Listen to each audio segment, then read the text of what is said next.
हमारे पास जो दस्तावेज है ना, वो हमें वैदिक काल से लेकर सीधे ब्रिटिश शासन तक ले जाते हैं और दिखाते हैं कि कैसे इस भूमि को अलग अलग सभ्यताओं ने देखा, समझा। और अपनी अपनी भाषा में नाम दिया। बिल्कुल, ये एक तरह से इतिहास की परतों को खोलने जैसा है। और सबसे सीधी बात तो ये है कि झारखंड नाम का मतलब ही है झाड़ियों और वनों की भूमि। चलिए इसी सीधी सी बात के गहराई में उतरते हैं और देखते हैं कि इस जंगल में नामों के कौन कौन से रास्ते छिपे हैं।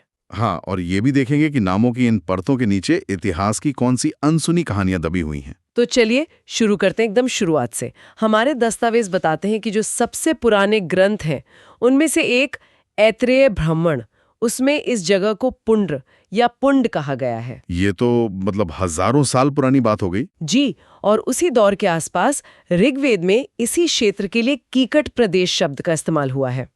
और ये कीकट शब्द बहुत महत्वपूर्ण है। इतिहासकारों का मानना है कि कीकट उन क्षेत्रों के लिए इस्तेमाल होता था जिन्हें कह सकते हैं कि आर्य संस्कृति का हिस्सा नहीं माना जाता था, जहाँ के लोग वैदिक रीति रिवाजों को नहीं मानते थे। अच्छा। तो ये सिर्फ एक नाम नहीं, बल्कि इस प्रदेश के एक अलग और स्वतंत्र सांस्कृतिक पहचान की ओर पहला इशारा है। अच्छा, तो मतलब शुरुआत से ही इस इलाके की एक अलग पहचान थी जो मुख्य धारा से थोड़ी अलग थी। बिल्कुल। और ये सिलसिला ये तो पुराणों में भी जारी रहता है ना? वायु पुराण में मुरुंड और विष्णु पुराण में मुंड नाम मिलता है। हाँ, ये नाम सुनने में काफी मिलते जुलते हैं। क्या इनमें कोई आपसी संबंध है? इसकी पूरी संभावना है। अक्सर एक ही नाम अलग अलग समय में या आप कह सकते हैं कि अलग अलग बोलियों में थोड़ा बदल जाता है। मुरुंड और मुंड शायद एक ही मूल शब्द के अलग अलग रूप हों, लेकिन इससे भी दिलचस्प नाम हमें महाभारत में मिलता है। महाभारत में? हाँ, महाभारत के दिग्विजय पर्व में इसे पुंड्रिप देश या पशु भूमि कहा गया है। पशु भूमि, ये नाम मुझे बहुत आकर्षित कर रहा है। क्या इसका मतलब सिर्फ ये था कि यहाँ जानवर बहुत थे, या इसका कोई गहरा सांस्कृतिक मतलब भी था? मतलब क्या यहाँ के लोगों का जीवन जानवरों से इतना जुड़ा था कि पूरे देश का नाम ही वही पड़ गया? बहुत अच्छा सवाल है। ये सिर्फ जानवरों की गिनती के बारे में नहीं था, ये उस पूरी पारिस्थितिकी यानी इकोलॉजी को एक तरह से सम्मान देना था। पशु भूमि का मतलब था एक ऐसी जगह जहां इंसान और जानवर सह अस्तित्व में रहते हैं। अच्छा। जहां जंगल ही जीवन का आधार है। ये आज के बायोडाइवर्सिटी हॉटस्पॉट कहने का एक प्राचीन और काव्यात्मक तरीका था। वाह। और हमारे दस्तावेज एक और चौंकाने वाली बात बताते हैं कि महाभारत काल में इस क्षेत्र के सम्राट जरासंध थे। हम जरासंध को तो मगध के राजा के तौर पर जानते हैं, लेकिन उनका इस पशु भूमि से क्या कनेक्शन था? यही तो इससे जानकारी को और भी गहरा बना देता है। ये बताता है कि ये सिर्फ एक जंगली इलाका नहीं था, बल्कि महाभारत की मुख्य कथा से जुड़ा एक शक्तिशाली साम्राज्य भी था, जिसका प्रभाव मगध तक फैला हुआ था। जरा सोचिए, उस दौर की राजनीति का एक बड़ा केंद्र इन जंगलों में भी मौजूद था। अब यहाँ से कहानी और भी पेचीदा हो जाती है जब विदेशी यात्री आते हैं। इनके दिए हुए नाम तो और भी अजीब है। एक मिनट, चीनी यात्री फाहियान ने इसे कुक्कुटलाड कहा। इसका तो कोई मतलब ही नहीं बनता। क्या चीनी यात्री बस कुछ भी सुनकर लिख रहे थे, या इसके पीछे कोई लॉजिक था? हाँ, बिल्कुल। पहली बार सुनने में ये बहुत अजीब लगता है, लेकिन यही तो भाषा विज्ञान का जादू है। कुक्कुटलाड असल में किसी स्थानीय नाम, शायद कोकरा देश का ही चीनी भाषा में बिगड़ा हुआ रूप था। वे जो सुन रहे थे उसे अपनी भाषा की ध्वनियों में ढालने की कोशिश कर रहे थे। अच्छा। इसे ध्वन्यात्मक लिप्यांतरण या फोनेटिक ट्रांसक्रिप्शन कहते हैं। अच्छा, तो ये कुक्कुटलाड एक तरह का लॉस्ट इन ट्रांसलेशन है। और एक और चीनी यात्री ह्वेनसोंग, उसने तो और भी मुश्किल नाम दिया, की लो ना सू का लाना। ये तो किसी मंत्र जैसा लगता है। जब मैंने पहली बार ये नाम पढ़ा था तो मुझे भी कुछ ऐसा ही लगा था, लेकिन घंटों की पड़ताल के बाद पता चलता है कि ये बस कर्ण स्वर्ण को चीनी लहजे में बोलने की एक ईमानदार कोशिश थी। कर्ण स्वर्ण? हाँ, और कर्ण स्वर्ण कोई छोटा मोटा नाम नहीं था। ये बंगाल के शक्तिशाली शशांक साम्राज्य की राजधानी थी और इसका प्रभाव इस पूरे क्षेत्र पर था। ह्वेनसांग का ये उल्लेख इस बात की पुष्टि करता है कि 7वीं सदी में ये एक बेहद अहम और जाना माना इलाका था। और इसी तरह यूनानी भूगोलवेत्ता टॉलमी ने इसे मुंडल कहा, जो शायद मुंड प्रदेश का ही यूनानी संस्करण रहा होगा। तो इतने सारे नामों के बाद झारखंड नाम आखिर कब और कैसे पक्का हुआ? पुंड्र, कीकट, पशुभूमि, कोकरा, कर्ण सुवर्ण, इस भीड़ में से झारखंड नाम कैसे निकलकर सबकी जुबान पर चढ़ गया? और यहीं पर कहानी का सबसे दिलचस्प मोड़ आता है। हमें दो अलग-अलग पहली बार देखने को मिलते हैं। दो पहली बार। एक है कहानी वाला पहली बार और दूसरा है सबूत वाला पहली बार। कहानी वाला और सबूत वाला, इसका क्या मतलब हुआ? मतलब ये कि झारखंड प्रदेश का जिक्र एक वन क्षेत्र के तौर पर तो हमें हजारों साल पहले ऐतरेय ब्राह्मण जैसे ग्रंथों में मिलता है। ये एक साहित्यिक उल्लेख है, एक कल्पना है, एक कहानी है। ठीक है। लेकिन झारखंड शब्द लिखा हुआ पत्थर की लकीर जैसा पहली बार हमें मिलता है 13वीं सदी के एक तांबे के प्लेट पर। यह एक पुरातात्विक प्रमाण है, एक ठोस सबूत। अच्छा। ये एक बहुत बड़ा फर्क है। ये दिखाता है कि एक इलाके की कल्पना और उसकी आधिकारिक पहचान के बीच सदियों का फासला हो सकता है। वाह, ये तो कमाल की बात है।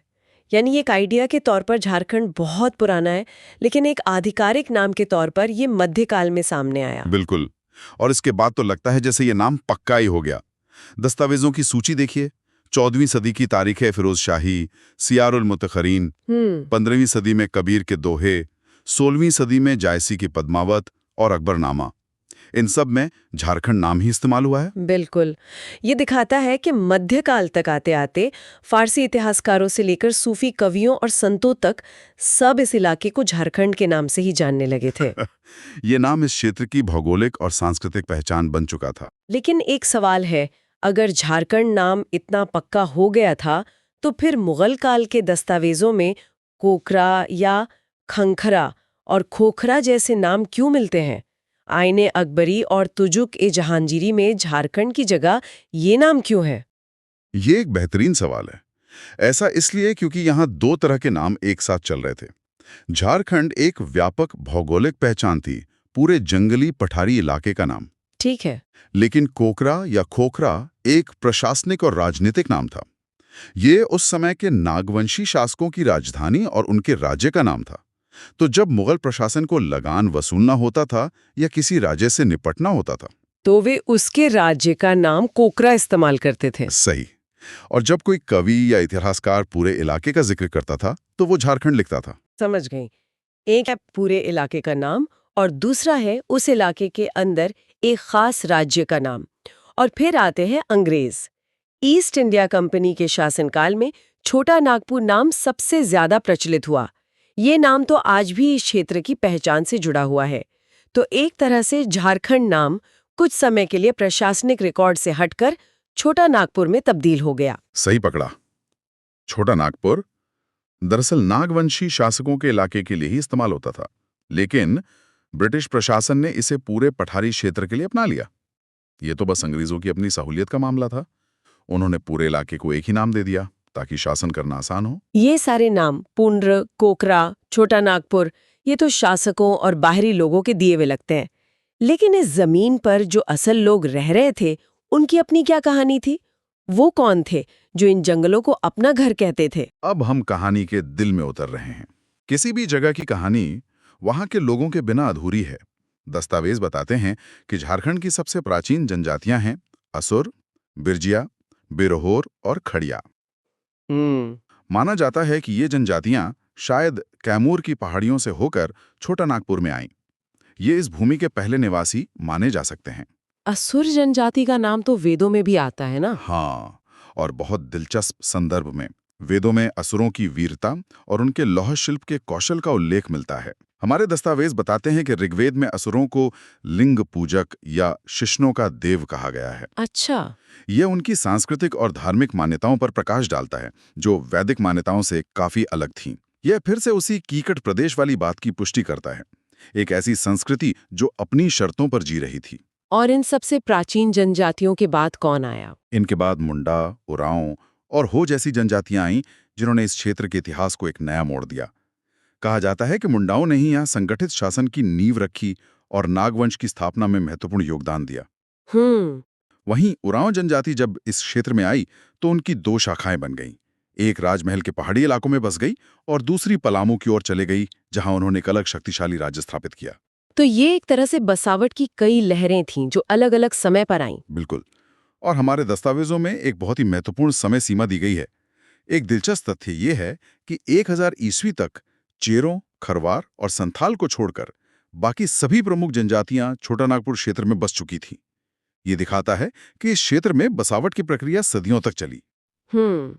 चेरो और खरवार मध्यकाल में खासकर पलामू और हजारीबाग के इलाकों में आकर बसे और उन्होंने शक्तिशाली राज्यों की स्थापना की। और संथाल जनजाति, उनका नाम तो इस क्षेत्र से बहुत गहराई से जुड़ा है। हाँ, लेकिन उनका व्यापक बसाव ब्रिटिश काल में हुआ। अंग्रेजों ने उन्हें जंगलों को साफ करके खेती करने के लिए आज के संथाल परगना इलाके में बसाया। यह बसावट की अलग अलग लहरों को दिखाता है, जो अलग अलग आर्थिक और राजनीतिक कारणों से हुई। कोई अपनी मर्जी से आया, किसी को लाया गया। अब जब अंग्रेजों की बात हो ही रही है तो ये भी देखते हैं कि उन्होंने इस इलाके पर प्रशासनिक मोहर कैसे लगाई। नामों के अलावा उन्होंने नक्शे पर लकीरें कैसे खींची। एक बहुत ही काव्यात्मक नाम सामने आता है, दामन कोह। इसकी स्थापना 1824 में हुई थी। दामन कोह का फारसी में मतलब है पहाड़ियों का आंचल या स्कर्ट ऑफ द हिल्स। यह ब्रिटिश सरकार द्वारा संथाल परगना के पहाड़ी क्षेत्र को एक अलग प्रशासनिक इकाई के रूप में चिन्हित करने का एक प्रयास था। इसका मुख्य मकसद था पहाड़िया जनजाति के इलाके को बाहरी लोगों, खासकर जमींदारों और महाजनों के हस्तक्षेप से बचाना और वहां सीधा प्रशासनिक नियंत्रण स्थापित करना।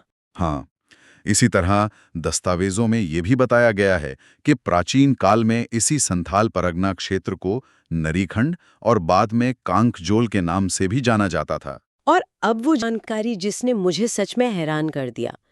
1833 में एक नई प्रशासनिक इकाई बनाई गई जिसका नाम था दक्षिण पश्चिमी फ्रंटियर एजेंसी।